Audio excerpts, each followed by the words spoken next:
Toutes les images de cette vidéo sont issues de documents d'époque et tous les personnages que vous allez voir sont réels. Grâce à l'intelligence artificielle, des techniques avancées de remastering ont été employées.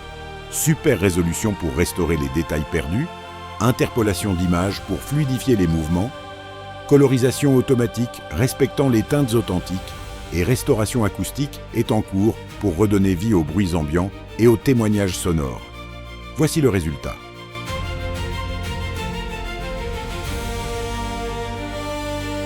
En cette année 1900, la France respire. À peine sortie des secousses de l'affaire Dreyfus, elle veut croire en un siècle nouveau, lumineux et réconcilié. Le gouvernement mise tout sur une fête gigantesque, une célébration insolente et magnifique, l'Exposition universelle de Paris. Du 15 avril au 12 novembre, la capitale va devenir le phare du monde. Rien n'est trop beau. Pour accueillir les visiteurs, on dresse, au pied des Champs-Élysées, une porte monumentale haute de 45 mètres. Au sommet, une Parisienne en costume de fête ouvre ses bras à l'univers. Mais cet univers, la France le domine déjà. Car ce faste repose aussi sur l'exploitation coloniale.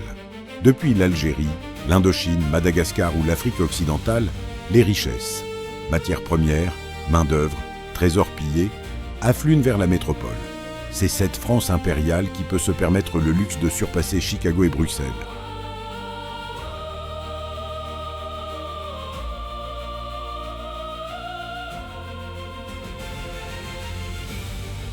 Une fois la porte franchie, l'exposition déploie plus de 100 hectares de merveilles, de la Concorde au Champ de Mars.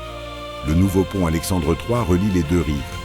Le Grand Palais ébloui par son immense verrière.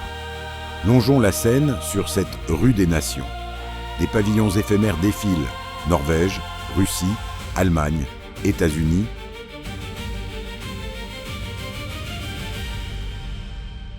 Mais sur l'esplanade du Trocadéro, un autre espace attire le regard, les pavillons des colonies françaises, Algérie, Tunisie, Indochine, Soudan, Congo. On y montre des villages indigènes, reconstitués, des danses exotiques, des produits tropicaux. Le visiteur parisien est invité à admirer les richesses arrachées aux terres lointaines sans voir la violence et l'exploitation qui les ont rendues possibles. Face à ces pavillons, majestueuses, la Tour Eiffel, relique de l'exposition de 1889, veille sur la fête. La grande innovation de 1900, c'est la rue de l'Avenir, un trottoir roulant mécanique surélevé.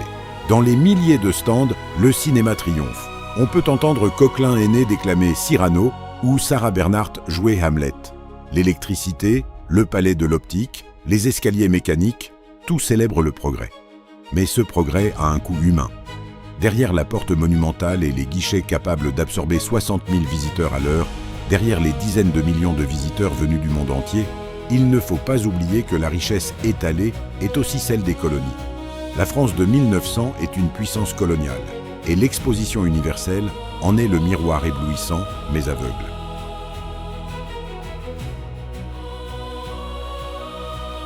Au fil des 6 mois, une douce nostalgie s'installe. Un visiteur écrit « On se souviendra avec joie de cette prodigieuse fête, de ce spectacle inoubliable de beauté.